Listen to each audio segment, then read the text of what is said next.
Welcome back to my F125 driver career mode. This is part number 38 today, the Spanish Grand Prix, season 3, round number 6. If you missed the previous episode at Monaco, I recommend you go and check that one out before seeing this one, because spoiler alert, well, ladies and gentlemen, Redemption finally getting the first win of the season, back on the podium too as well, and only 25 points off Lando Norris, who leads the championship. So, you know, it's much better than 44 points. Now, R&D wise, do need to have a little bit of a chat what's going to go on here. Sort of looking at the next stage as well now. So, bearing in mind we've got, we've got major rear downforce, which is the upgrade that we're missing. That'll be up, hopefully, fingers crossed, it doesn't fail. That'll be out in Friday's video. We've then got a couple of Sashi upgrades and Sashi to McLaren. We're good in front of Ferrari, but we are behind McLaren, which as well. Tyre wear, potentially bugs. Sites has purchased a minor engine power upgrades. We actually had the fastest engine as well, so that's why we can't do much there because of the stupid recognition rule. Sashi as well. I'd like to do weight redistribution. I think it probably help balance out the car as well. Can't do front or rear downforce once we get that upgrade done. So the upgrade it is between I've got 776 recourse points, and it's really between DRS and drag reduction. And I felt that DRS drag reduction probably be the better of those two upgrades. It will come in for Canada as well, which isn't necessarily I think you want a bit more drag reduced there than DRS. We can focus on DRS for later in the season, such as Monza, Belgium and Baku. That will be crucial there. Upgrade though, no upgrades, for the Spanish Grand Prix means that Ferrari are actually the only team that have brought an upgrade, and they've gone back to the second fastest team on the grid.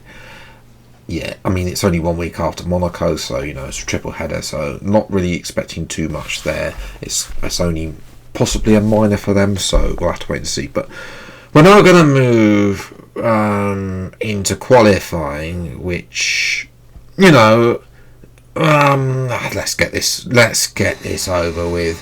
I've gone for, I'll talk about the setup at the start of the race, because this is the fastest lap. You can see there a lot of straight line speed, a bit too much curve there perhaps as well, as we now go through into the end of the first part. You can see I'm grappling with the car trying to get this into a straight line. I have improved though by just under a tenth, 7 tenths faster than Hulkenberg through sector 1. Here's when the advantage sort of stops into this corner in sector 2 as well. Now you might remember that with the setup, by the way, we had a higher downforce setup. I've gone for a lower downforce setup here as well. Going to get a much better exit there, 5/10 improvement, so it's not too bad. I'm now dropped to bottom place, 4 tenths up on Albon's time as well. But again, now we're coming into Struggle Town or Struggle Central, as this is the penultimate sector. And basically what you're going to see here is me do about 10 miles an hour through the final corner and up to the line with DRS, and that will result easy top 3. If I'm not 16. Okay. This was this was expected, and my teammate's on the front row. He's done a 12.1. Somehow Russell's done an 11.9. I don't know. Did he corner or something? I'm a second half off the pace. Well, this is going to be depressing, ladies and gentlemen. It's time for the race for the Spanish Grand Prix.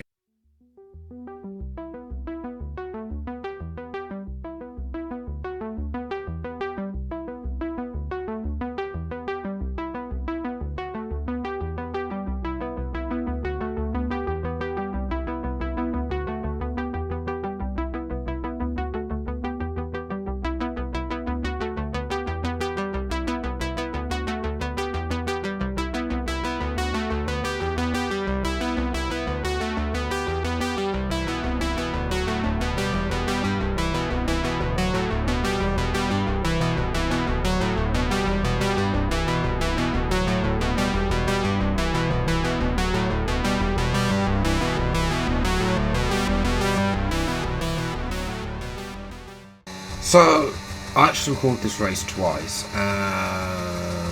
Yeah, I put Sainz in the wall. Sainz actually retired from the race. As did Lando Norris. I don't know how Norris retired as well, but yeah, basically just caused carnage. And basically in that race, Fernando Alonso, ladies and gentlemen, yes, you're not joking, Fernando Alonso won his home Grand Prix. Yeah, that is not going to happen. Instead, we are going to change this up. Everyone is starting on the soft tyres. There is no way I can start on the soft tyres. I went very low on the wings and too low. I went 16.11 on the wings, basically. And at that point, it's just too much.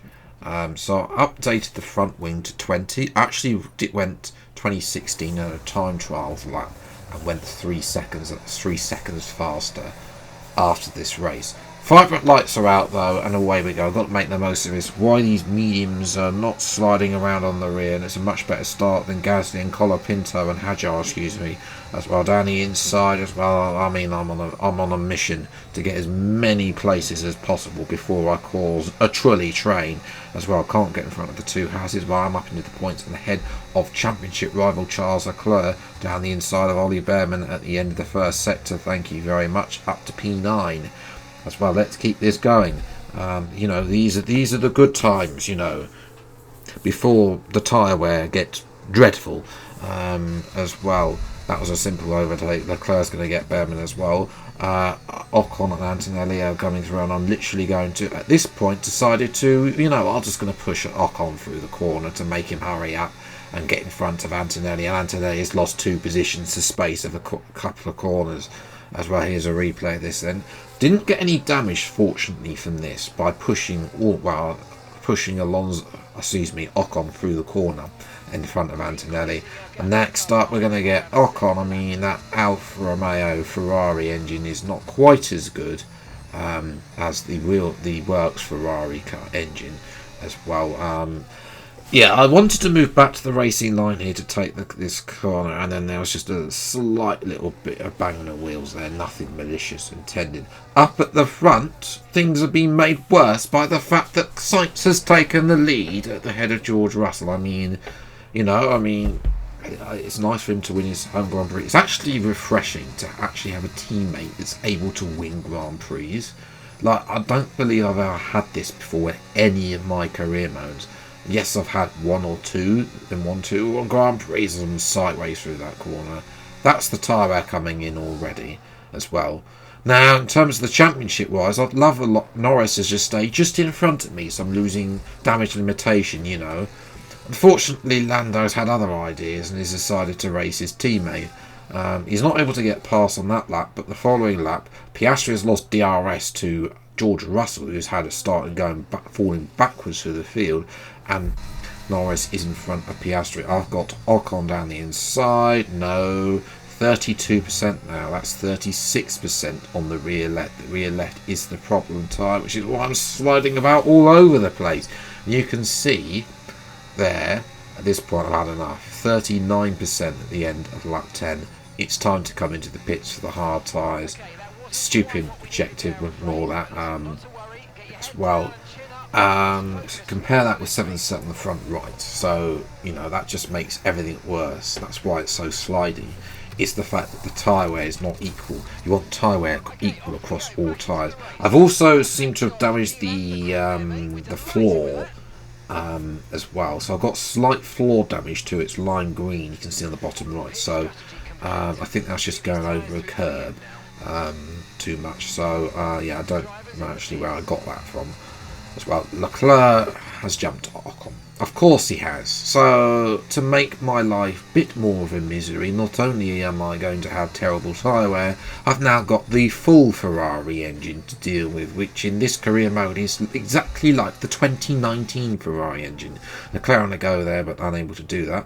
Up at the front, Sainz is the lead. Tsunoda is second. He is yet to stop. That means that the actual person in second place currently is Fernando Alonso as well. George Russell now down to third. There is Tsunoda. He makes his stop up to, so back to P7, and Leclerc again having a go at me. You can see there But Norris has jumped Hamilton as well. George Russell's out.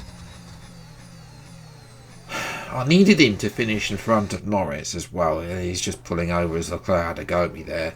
And he's pulling over to the right hand side. I'd love a safety car at this point so I could pit and get off these tyres. Fortunately, I didn't get a safety car, so I'm going to have to struggle on.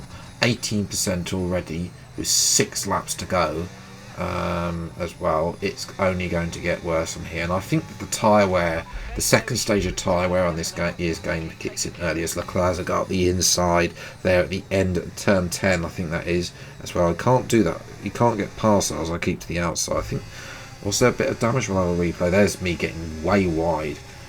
There was a slight gap there for Leclerc.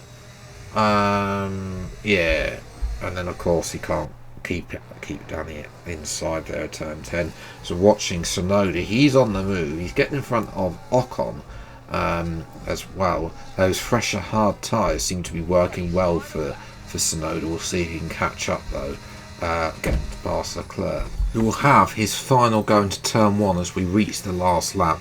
37%, that make that 39% on the rear. So yeah, the tyre wear has been catastrophic. It's what killed my progress in this. It killed the progress through there, and also obviously 0.3 per lap slower. P6 is a bit of a fraud result, I'm not going to lie, and it's damage limitation. You know, all the hard work though that I did at Monaco, and I say hard work, it's not that hard, but you know, all the promising stuff. Norris was on one. You know, he was his fastest lap was a 14.3. That is disgusting. Half a second faster than Sainz, the only other person in the 14s, and he got past Alonso. Alonso does get a podium though, so yeah, it's just a bit unfortunate. 35 points off the championship lead. I mean, I said it when we were 44 points off. Could it be over? Who knows? I need to keep plugging away. I need to keep working. The setup here failed today. 2016 wings was actually the sweet spot in terms of low wings. I wanted to lower the wings after what happened in season 2, where I had 2 high wings and was just being passed lap after lap after lap on the straight. So yes, but that is, you know, it's not actually the worst result of the season. Imola and Japan were worse than this, but I think it's the most frustrating result. Spain's historically has been a good track for me. It's probably one of the tracks that I'm fastest at, or historically was fastest at before they changed the layout of the final corner. It's the penultimate corner, excuse me, ironically. I know. As well, apparently, for some reason I'm worse at the high speed penultimate corner as well. Progress will be made, and hopefully, fingers crossed, that rear downforce upgrade will come on, that drag reduction upgrade will come on, and we'll be able to get back to a stable car and be a car that is fast. You'll have to wait and see though if those upgrades are going to work. So the next episode at Canada is already recorded. I'm working on editing that throughout the rest of this week as well. Then after that it's Austria and Silverstone. Austria's reverse, so although it would be, Austria's usually would be a guaranteed win, it's probably my best track. I'm very consistent in terms of gaining victories. So normally I would say guaranteed a win. It's Red Bull's home track, so I'll obviously want to do well there. However, this is reverse Austria, and I've only done the laps in career mode, so it's still a little bit of unknown compared to my uncertainty. The reason why I'm doing reverse Austria, I did poll you guys a few months ago about which was the favourite reverse track. Plus, turn 3. The traction out of turn 3 is like the traction out of Rascasse towards Anthony Nogues. It is player OP territory, so that is probably why, you know, reverse Austria instead of frontwards Austria. But yes, that's where I'm going to leave today's video. I hope you have enjoyed. If you did, leave a like, subscribe to the channel, and you see plenty more F125 and F126 DLC content as when it come out. I just want to say a huge thank you for spending a quarter of an hour of your time today for watching my videos. For those of you who do watch to the ends, I really do appreciate it. But until the next video then, I'll see you next time. Take care, thanks so much for watching, enjoy your day, and goodbye.